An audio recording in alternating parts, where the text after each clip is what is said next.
Welcome to Building the Future, hosted by Kevin Horick. With millions of listeners a month, Building the Future has quickly become one of the fastest rising programs, with a focus on interviewing startups, entrepreneurs, investors, CEOs, and more.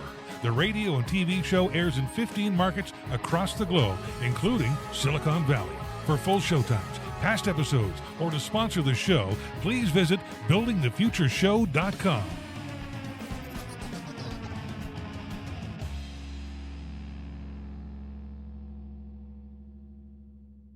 Do you have an app idea that you've been dreaming about but don't know how to actually start building it? Use Bubble. I've been using Bubble for a number of years now. It's an extremely powerful no-code platform that enables you to build, launch, and scale real products without investing thousands of dollars on engineers, designers, or spending time trying to code it yourself. Use Bubble's visual drag and drop tool to create really anything from marketplaces, SaaS products, and so much more. Join over 2 million people, including myself, already using Bubble to launch and grow businesses. Welcome back to the show. Today we have Lili Bartha. She's the founder and CEO of GeNerRA. Lili, welcome to the show. Hi, everybody. Hi, Kevin. Thanks for having me on the show. It's really exciting. Yeah, I'm excited to have you on the show. I think what you guys are doing is really innovative. But before we get into all that, let's get to know you a little bit better and start off with where you grew up. Absolutely. So I'm from Hungary, which might be surprising because most people find my accent quite cryptic. There's definitely a mixture in there. So I come from Hungary and I grew up in Hungary. I had a quite general upbringing. My parents are a bit obsessed about science. So my father was a physicist and my brother is a mathematician. So it was quite fairly straightforward that I'm going to be a mathematician too. So that's basically my childhood. I spent it in math camps and special math classes and math competitions. So it's fairly a mathematic-oriented upbringing for sure. Interesting. And that must play into what you're doing today. Oh, 100%. There's a lot of things that kind of took me around different topics, but at the end of the day, science is always there. It's the basics of everything, and I find mathematics as a beautiful, like, descriptive language to understand what's happening in nature. So possessing knowledge is really essentially my career today. That I'm a mathematician. Very cool. So walk us through your university, because you've been through a lot of it. Oh yeah, I'm. Some people think I'm a bit addicted to studying. That might be true. Actually, I think it's one of the funniest things to do. Like, it's amazing to spend time just learning, absorbing knowledge. So I did a bachelor and a master in applied mathematics in Hungary, and that was all wonderful and truly, truly great. But fun fact, I bought a sewing machine towards the last years in my master's, simply because I ran out of outfits to wear, and that's not a joke. I used to buy lots of different outfits, always from secondhand. That's something I'm really like persistent on, always from secondhand. But yes, still I did run out of outfits. So I bought a sewing machine without having any knowledge on how to make anything. I bought some fabrics I found in a basement store. It turns out they were waterproof tablecloth, but that didn't stop me. And I made some cocktail dresses and I did go out in them. And people started asking what I got them from. And I was like, well, I just made it today. And it was pretty funny because that experience slowly made me realize that I'm actually really missing something to do with my hands, something creative, hands-on, physical, tangible. And then that's what happens in my head. I decided to become a fashion designer, and instead of doing a PhD in science, I moved to Denmark and I started studying fashion. Okay, fascinating. So walk us through the rest of your education, and then let's dive into your career up until what you're doing today. Absolutely. So this is kind of where the fun starts because until that point that I moved to Denmark, it was really just straightforward. You're studying science, you're doing science, and I really, really did enjoy it. But then suddenly you announce to your family, okay, now I'm going to Denmark and I'm gonna study fashion. And they're like, why would you do that? So I moved to Denmark. I entered a really, really interesting college. I remember the first time I heard about studying in Denmark, they were advertising it with Copenhagen, and of course Copenhagen is incredible. But it turns out this school was everywhere but Copenhagen. It was in the middle of a peninsula called Jutland, and it's literally in the middle of nowhere, which is actually really interesting because it kind of made me 4 years of an incredible exploration time in the middle of like no distraction, no metropolitan cities, just me and the sheep, because there were a lot of sheep around the school, in the backyard, in the garden, on the streets. And then you had this incredible facility. You had all the equipments there. So I actually learned a lot, and I became a really kind of multi-skilled fashion designer, I think.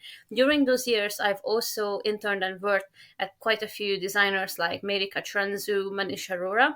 And it was a really, really interesting time. Once I finished my bachelor, I decided that I'm going to study masters because I cannot stop it. I just need to learn more. I need to understand more about the industry.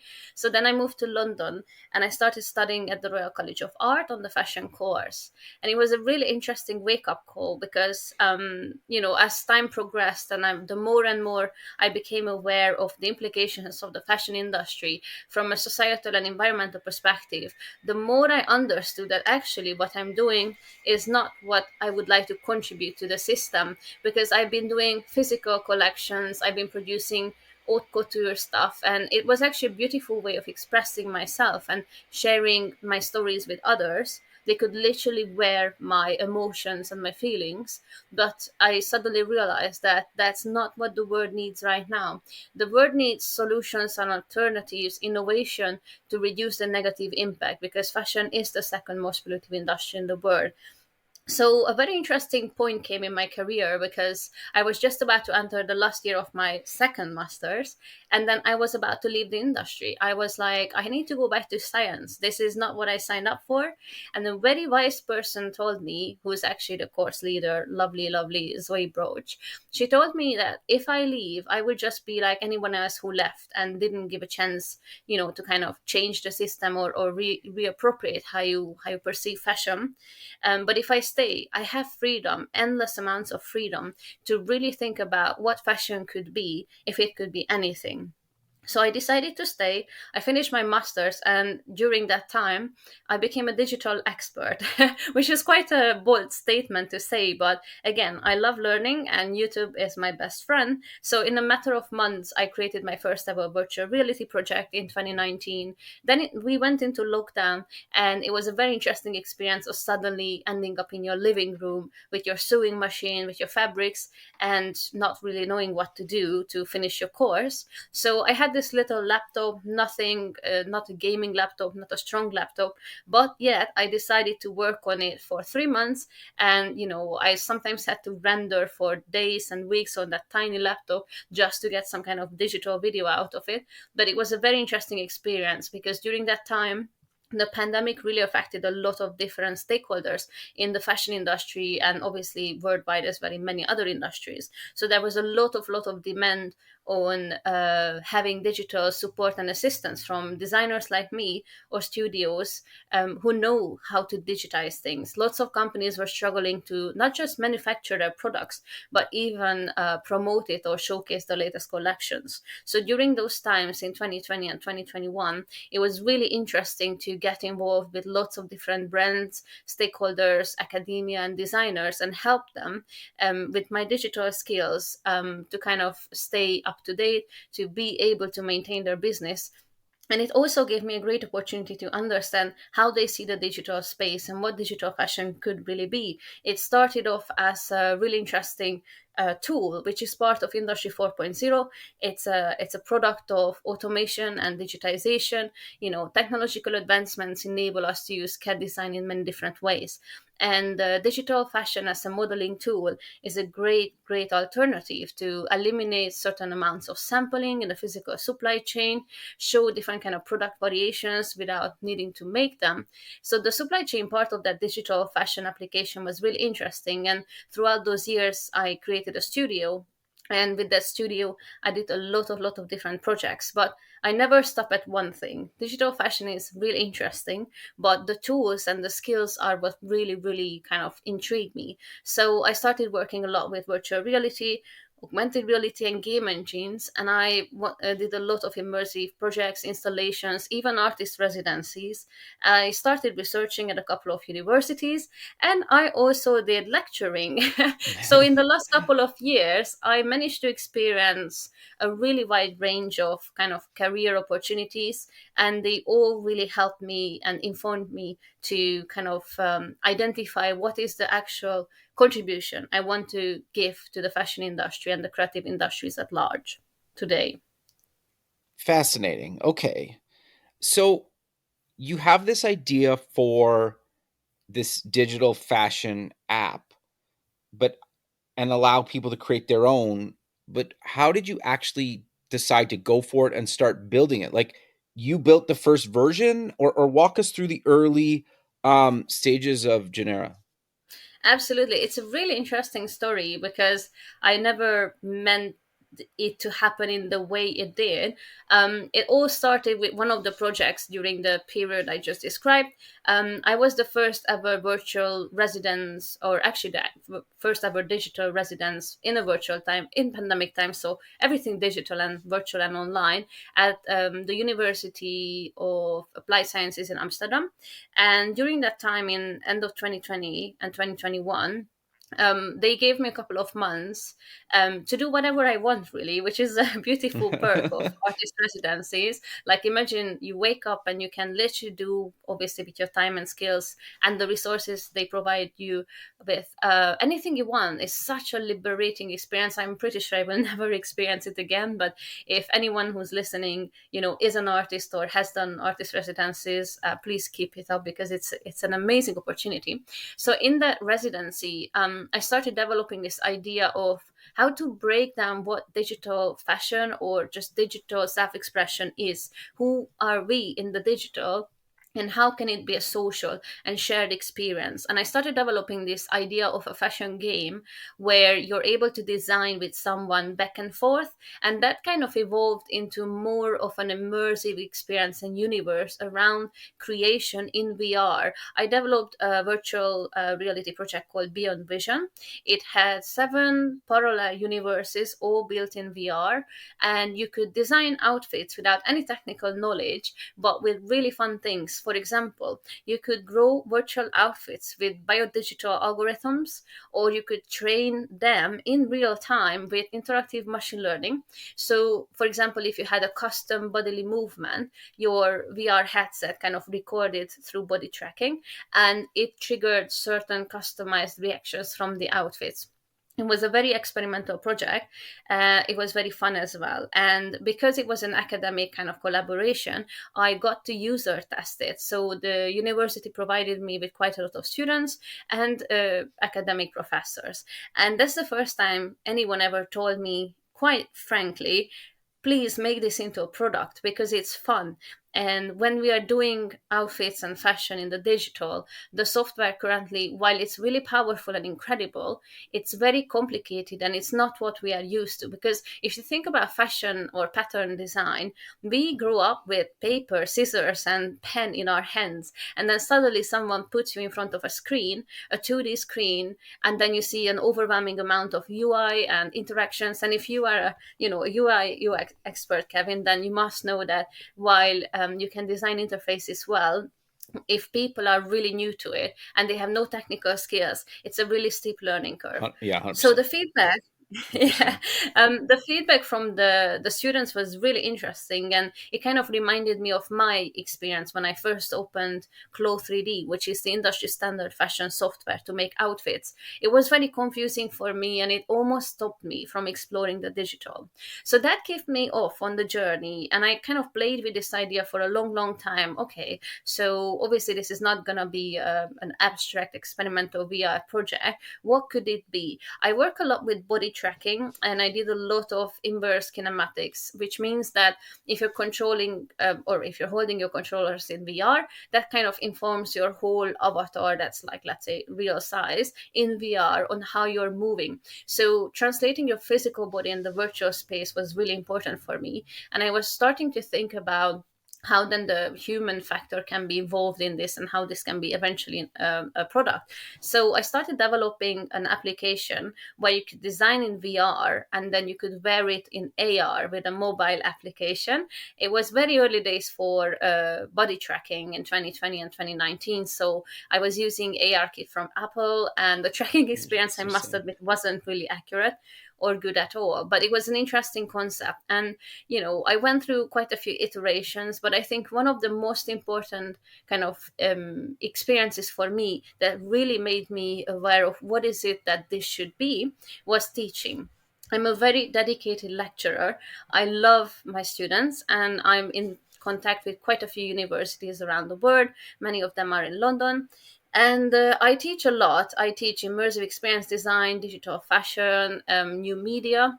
And, every time I talk to the students about how to make digital content, how easy it could be, I can see their pain points. They are really, really missing tools that enable them to quickly prototype something without having to, be on a professional level with 3D modeling. And I was so lucky to get all the feedback from these actual potential users. They are the ones who informed me, okay, you should actually make a really accessible, very playful, and very intuitive platform where I can simply just design outfits. And we could discuss how much freedom does this platform really give users. But just to quickly answer your question, it was really the kind of one-on-one engagement with my students, with the user testers, and people started coming to me saying, please, Lili, make a software that can enable me to explore digital fashion, but not in that stressful way that currently I'm encountering if I open the industry standard software. Fascinating. Okay. So walk us through how the platform's evolved to what it is today. Yes, another really exciting story. To be fair, everything is super exciting for me these days. So if you ask me about the weather, that's the only thing that's not exciting in London. But actually, from the moment of, okay, this is going to be a platform and people should be easily accessing it, they should be using it in a very intuitive and seamless way, and it should provide incredible freedom. Well, that's a very ambitious plan, and it doesn't just happen like that. It's a lot of trial and error. So I went into a couple of accelerators and incubators in 2021 and 2022, and it was really interesting to understand, okay, you can have a great idea, you can have a great prototype, which I had because I built from my artist residency project. I built an actual virtual reality product. Looking back at it, I'm sure one day I'm gonna exhibit it somewhere, because it's obviously, like, it's built by me, it works, it proves the concept, but it's very far from a commercial product.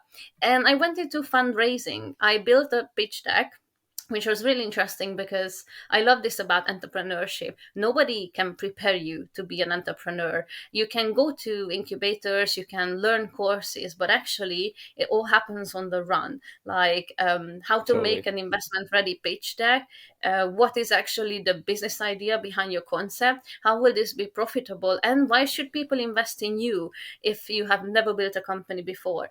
So looking back at that time, it was really interesting how, trial and error took me through a lot of iterations. And while I must admit, I think one of the best skills I have right now as a founder is actually presentation making.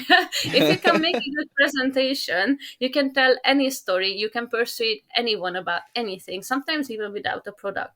So my presentations, evolved from, this should be a system of 10 different features, and we should do a whole framework around this and that. It distilled down into one single thing. Let's make a platform where people can unlock templates, customize them to a really, really big kind of extent, and then give them use cases. enable them to shoot videos, enable them to wear the outfits in other platforms, and eventually enable them to monetize on their creation by trading. So that's basically what GeNerRA is today. But the journey was quite an interesting one. I went into fundraising last year, and it was just the right time. The markets were still quite fine, and I actually closed a very successful pre-seed round with roughly £800,000. Oh, And congrats. just it was a wonderful moment when I got that overwhelming interest. The funny thing was, I remember I met wonderful investors in like hotel lobbies or on Zoom, and I was proudly showing them my VR product that I've built by myself. I'm not a developer of sorts. And now looking back, I know that they were not investing in that proof of concept VR project. They were investing in me. They were investing in my dedication and in my passion. And I think that's quite beautiful, because I often question, should I be a founder? Like, who told me I'm a good founder? But when people believe in my dedication, then I get really inspired, because that's the best thing I can do. I can be passionate, I can be committed to my goal. And if you remember, my whole point of staying in fashion was to reinvent how I see fashion, what fashion is for me, and how I can make the system better in any way possible. So today, that's what really keeps me going, because I know that I'm doing something that could be eventually an alternative, maybe one day, to physical consumption. It could maybe help reduce overproduction or overconsumption. It could help people to understand what fashion really is for them, because I think fashion is a beautiful tool for self-expression. There are many other tools to express who you are, not just fashion. But when we are in the digital space, you're becoming a bit more limited, and the platforms and the tools really kind of define how you can express yourself. And we are really visual people, so fashion in the digital, whatever that is actually sometimes really important. So self-expression through, for example, outfits, simple as that. People do want to engage with it, because we naturally want to express our personality on all platforms. So today it's really exciting to see that how kind of this like mindset is widespreading. I'm really hoping that in a couple of years it will be very kind of general to want to express yourself through digital outfits in the digital space. And that's where GeNerRA, our platform, is kind of hopefully paving the way towards something where everyone can do it themselves. So we kind of give control to the user, we give them freedom so they can truly decide who they want to be and how they want to kind of be perceived. Interesting. Well, the other thing too is even just obviously as we're becoming avatars online or even just in digital profile photos that are just, simple one-dimensional graphics, being able to add our own almost like digital fashions on top. And you have that right on your homepage, right? Like where your creations in AR, but and on your avatars, but you could even just do it in your social profiles, right? Like, which is Oh, an interesting. absolutely. Go ahead, sorry.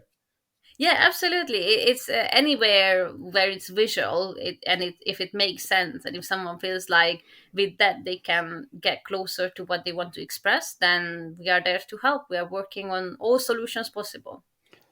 No, very cool. So I want to dive a little bit deeper into actually using the software. I was playing with it, and like to me, it's intuitive just because I've been using similar software for decades, right? But I'm curious, how do you explain it to somebody that's maybe never used a design tool before, and what's the feedback been so far on actually being able to build and create some of this stuff? Oh, that's a great question. It's so clear you have a UX UI background. Love it. Okay, very very valid point, because one of our biggest unique selling points, or at least I hope it is that we offer an easy, intuitive, and accessible creation experience. So obviously, is that true? That's a big question. So far, so good. So how we are doing this is actually really interesting. We built our alpha version last December, and Okay. then we made a closed testing, kind of invite only testing. So that was 2022 December and January this year. And then we started iterating from that. So we got to like some basics, and then we started working from the feedback. So just to give a bit more insight on how we got to even the basics, I work in roughly 10 to 15 different 3D software. I tried even more. So, and because you also understand this, many software works in similar ways Yeah. in terms of how you navigate in the 3D world, how you want to communicate information for the user, what is the application for. Most of the 3D modeling tools are all about what you are going to create. So their function is to be almost invisible and super easy to use. Well, super easy to use. Talking about Blender, if you know how to use Blender, that's wonderful. But super easy to use, I could question that.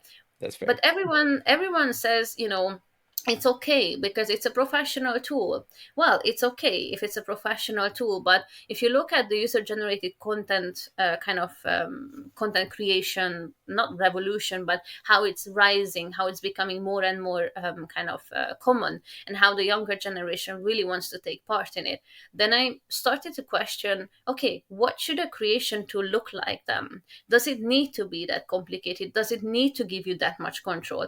Or can we actually make something more friendly, something that creates a more impactful result with less effort, less technical learning curve? So the principles of GeNerRA rely on how to simplify not just the UI itself, but the user experience itself. What is it that you want to do with an outfit? What is it that will make it yours? And how can we translate it into features? So we started like breaking it down to, okay, we have an outfit.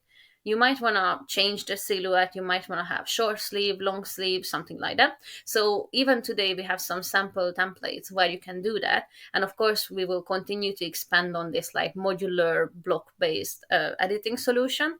Then the second part is the fabrics, because it's all about that. So it's very interesting to observe that many people look for familiar things. They want to understand what they see because they cannot touch it. So having hyper realistic fabrics is actually really interestingly key. For some people, they see it as replication of reality and they don't see the value in it. And for some people, that's the value. So we've recently integrated actually substance materials. So we are using full on PBR, so physics based rendering system.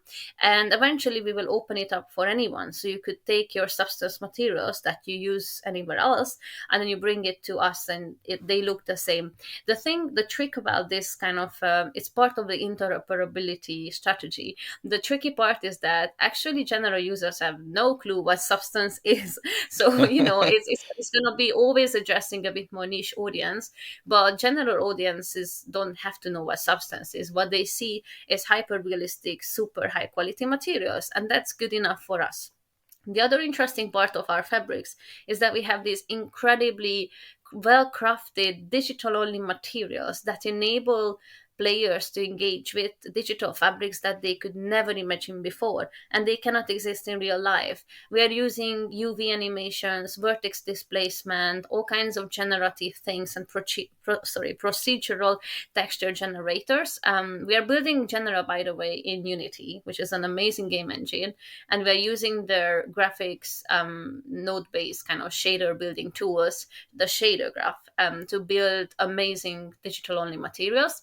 And people just love it. They just like, oh my God, like I've never imagined I can wear something or see an outfit with this effect. And the beauty of our software is that we tied all the values to sliders. While sliders are questionable from a UX perspective, right now they are the easiest interface that we can open up these features to the users. So with just simply moving sliders, they can tweak our materials, and the materials are live. They react to you as a user. And I think one of the keys to success is this direct feedback. So I change something and the outfit, the material reacts to me. That's what people can relate to, because that's something that makes it unique and makes it personalized.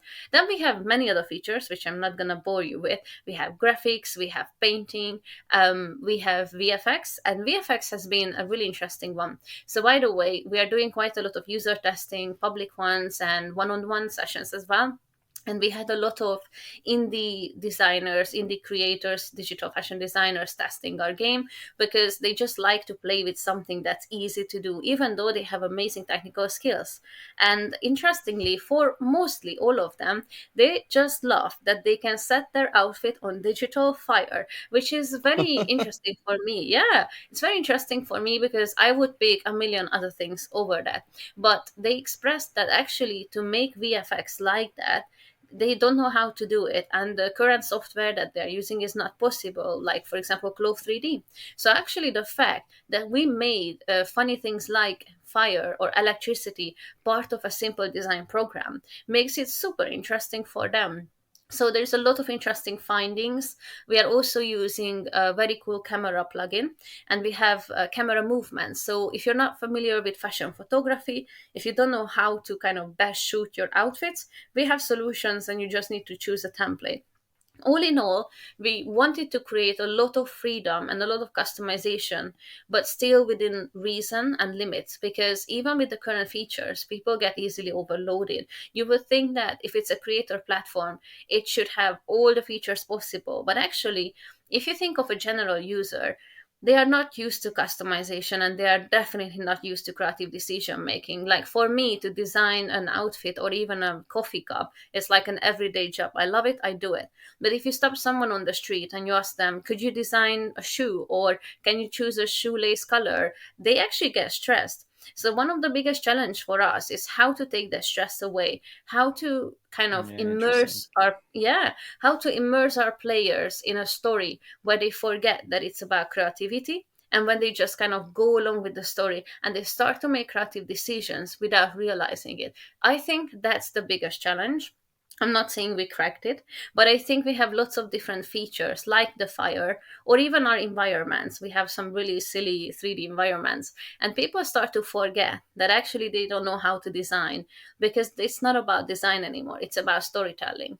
So, in a nutshell, it has been a really interesting kind of feedback from our early adopters. We just finished a huge competition with one of the leaders of the digital fashion space, TressX, and throughout the competition, we got a lot of testimonials. We didn't even ask for it. People were just sending us super amazing positive comments about how they found our platform addictive, so enjoyable, really fun. They also broke it quite a few times. And you know, when you get a message about, hey guys, I think I broke your game, well, you know, we are happy about it because at least we know there is a bug, but it's also a fun experience. And one thing I've learned from my team, because I'm actually 31, which is not old, I know, but we are working for very, very young audiences. So actually, I feel like a dinosaur sometimes. And one thing I learned from my Gen Z marketing lead, Alex, if you're listening, is that actually her generation, I hope this is correct, but they are okay with being early stage. They are okay with your software not being perfect because they want to be there from the beginning. They want to support you just as much as you are supporting them. And that's what I've actually experienced recently. Most of the early adopters who tried GeNerRA love it, even if it has problems, even if it has imperfections, and they embrace it. So that just makes me even more excited about the future, because we are all about building a community where people feel safe, where they can share their creations and get supportive feedback, where you feel safe to share creativity. And I think the basics of a community like this is based on support. It's based on mutual respect and support, and currently that's the feedback what we are getting. So I think we are off to a really good start. Yeah, that's interesting. Well, the other thing too is you could probably, as people use the software, you could give them more advanced features, or you could even at some point have like an advanced toggle, right? And like, Oh yeah, because games do that absolutely. all the time. As you keep playing, they get harder, right? And they train you. That's interesting. Yeah, yeah. So we do have advanced features. We kind of took them out because they backfired, because we realized that Sure. actually. So actually, I will reverse it. We used to have advanced and beginning features or beginner features, and we decided to take out the beginner features because I naively thought that people will get overwhelmed by, I don't know, too many options, too many sliders. Actually, so far our user testings prove that people are okay. So right now, all our advanced features are exposed. But That's awesome. the more we work with, yeah, it's actually awesome. Maybe I was underestimating the complexity or overestimating. But as we are kind of working with more and more stakeholders and different partners, we get a lot of interest from enterprise. And Yeah. I think that will be a really interesting route to go down on, where yes, we are becoming more complex and that will be partially user facing, but I think it will also turn into a B2B facing thing. Because if you think about a bigger company, not fashion, anything, they want to develop digital collections as part of a promotion or even a new product line. And for that, they might not want to invest in, a professional level software if they want to do it in house and they don't have the skills yet. So if they could do it in our software, because we will be on a level that provides them the accuracy they need, then I think it could be a very exciting tool that enables them to maybe be more efficient, make it faster. We also have a super exciting feature that we kind of release. I think we will release it this year. It's called multi-user function. So you will be able to design the same outfit in the same room, a digital room, of course, across the world. So multiplayer creativity is something That's I'm really cool. excited about. Yes. Very cool. Okay, so I design something or I design a collection. What can I do with it today, and what are you hoping I can do with it tomorrow? Oh, okay. The golden question. Very good question. So, I naively, I'm always hoping that people will just be super happy that they could make something. But the funny thing about fashion is that it's to be worn in a way. Some people collect it, but most people want to wear it, right? That's the Sure. whole funny Yep. part of the industry. So, the second most kind of popular question we get is, what can I do with it now? Where can I wear it? So, and that's the really interesting question about our landscape, because any kind of online platform, any game, I don't even want to use the word metaverse because that's so 2022 and it's also a marketing term. But any platform where you would be represented as an avatar, obviously you're not naked unless you're a toaster. I was in a VR showcase space with a toaster avatar and I loved it because as a toaster, you don't need to dress up. But, anyways, off Fair topic. enough. The thing about where to wear it and how to wear it is that today the digital platforms are not built yet in a way that if you make one step ahead, that step will take you to all platforms. So what we are doing right now is actually we are building these kind of use case proof of concept partnerships step by step, one by one. For example, the winners of our DressX competition that was announced today will have their designs implemented in DressX's AR application, which is basically using Snapchat's technology. So right now we are going to translate those looks into a Snapchat filter.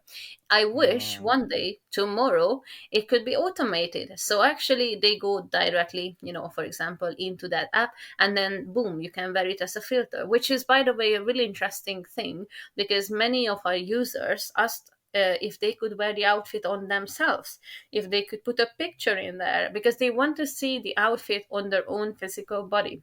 So I find augmented reality filters a really interesting direction, and I think we will be trying to cover that together with the avatar outfits, so wearables or avatar skins. So on the filter front, we have a couple of partnerships, and we are working slowly. The golden egg or the cherry on top would be automation, right? So for the user, I'm a big believer of not exposing our users to unnecessary technology.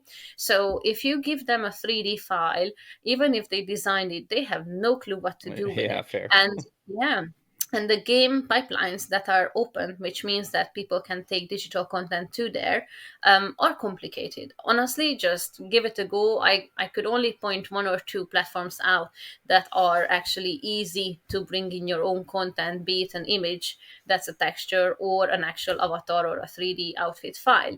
So for our players, it would be very counterproductive to suddenly just give them files, be it any extension. So what we are working really hard on is do it under the hood, like completely kind of seamlessly unnoticeable with just a click of a button. you would be able to wear your outfits in a certain partner platform. So right now we are working on that. I cannot tell you who they are, but I also cannot say it's going to be tomorrow. It's going to take a couple of months. When we are talking about game skins or avatars, and because avatars are not just in games, that's a really interesting question, because you could target gaming platforms directly because they have their pipelines open.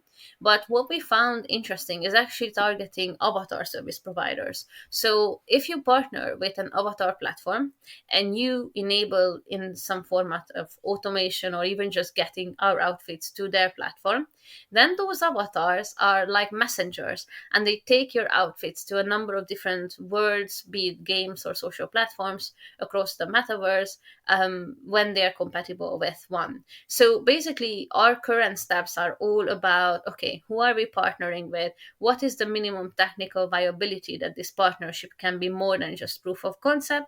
So I personally would be really kind of following our socials and having a look on our partnership announcements, because we are literally unfolding these strategical steps right now.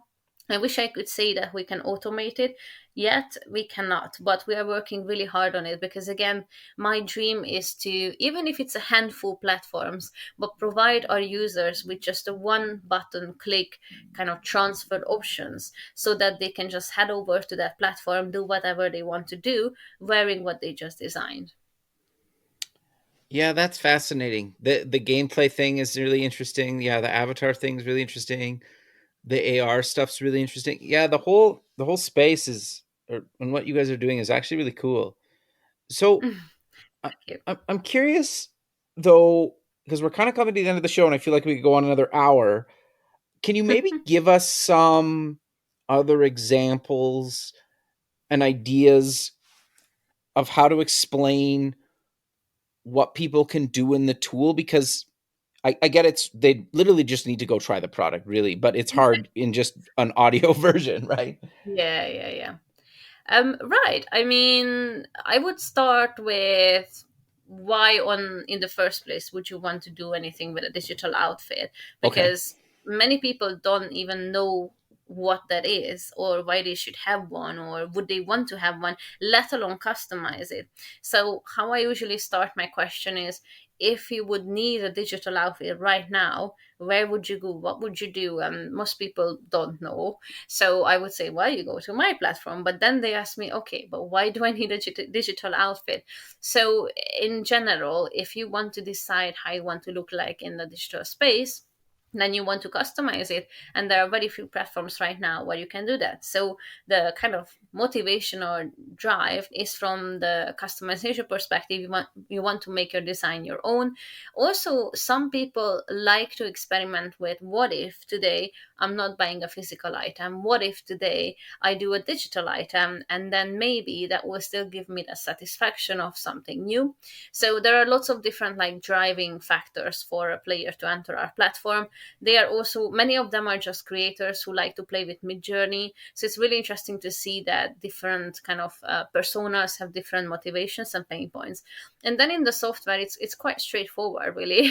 You have a number of different outfits, and then you can kind of build on top of them, customize them, make it your own. I think one of the most exciting things will be is our brand partnerships, because if you think about an outfit, what makes it interesting for you to engage with it? Could it be just the design of it, or is it because it's coming from your favorite brand, and the new drop of that favorite brand is only available on my platform? It's a new type of activation where the brand decides to open up their design universe, and they give an opportunity for their audience to kind of engage with the creation process. So basically become a co-creator with the brand. And for that, our platform is actually a wonderful tool. So if you imagine, I don't want to name names, but if you imagine H&M, and they say, okay, I'm going to make a new digital collection that's only available on GeNerRA, and we're going to develop branded fabrics, branded graphics. I will let my consumers or my audience engage with this new type of kind of product and enable them to kind of customize it. And then maybe some of these outfits could be even physically manufactured. So what the That'd be brand cool. wins with this is it's a new type of engagement, a new type of connection with their audience, something where they're building a creative community. And I think for our target target audience, who is obviously basically like Gen Z and early millennials, community is really important. If they can connect to a brand they like in the way that the kind of aligns with their values, they will be more likely to kind of, stay loyal to the brand. So one possible user journey in our software will be, and could be, I just don't want to announce yet who Yeah, the that's brand fine. partner is, that you can play with the branded outfits in a way that you have never before. And, it's great for me, because when I decided to stay in fashion, I wasn't just thinking about reinventing what kind of outfits I make, if they are real or not. I was also thinking about my experience at high fashion brands. I feel like most high fashion brands are still very hierarchical, and it lacks transparency and it lacks democracy. And I really have this like kind of secret dream of breaking down these hierarchies and democratizing creativity, which is a bit more extreme than democratizing a company. I want to democratize creativity in fashion, but I think it's a beautiful example. If a brand is excited about this opportunity, then I get very positive and hopeful, because I believe that they are starting to understand the way forward will be opening up their design universe, opening up control and involving and inviting their audience. And I think this could be a beginning of some beautiful kind of transformation in the fashion industry. No, I 100% agree with you. That's really cool. But sadly, we're out of time. So how about we close with mentioning where people can get more information about yourself, the company, and any other links you want to mention? Oh, absolutely. So while it's really difficult to pronounce our name, I take full responsibility for that. Everyone is welcome to follow us on socials. On Instagram, we are GN3RA, so GeNerRA. On Twitter, we are GeNerRA.io, and we often announce our latest collaborations, drops, and partnerships on socials. So I really encourage everyone to follow us there. We also have obviously a very beautiful website, so GN3RA.io. And the application is free. All you have to do is go there, sign up, log in, and play in your browser. Right now, we are only supporting laptops. Our touch version will come out quite soon, and then we are going to work on a mobile version. So all you need is an internet connection. You don't need a gaming laptop, nothing else. It's really just about your browser access and internet connection. So I hope many of the podcast listeners will get some flair and do some digital outfits. If you do, you're welcome to tag us on socials. If you post something and you tag GeNerRA, we are super happy to repost your creation, because we want to embrace, the community creations. Very cool. Well, Lili, Eva, I really appreciate you taking the time out of your day to be on the show, and I look forward to keeping in touch with you and have a good rest of your day. Oh, thank you so much, Kevin. It was a pleasure to be here, and thanks for the amazing questions. Thanks very much. Okay, bye. Thank you. Bye. Thanks for listening. Please visit our website at buildingthefutureshow.com to join the free community, sign up for our newsletter, or to sponsor the show. The music is done by Electric Mantra. You can check him out at electricmantra.com and keep building the future.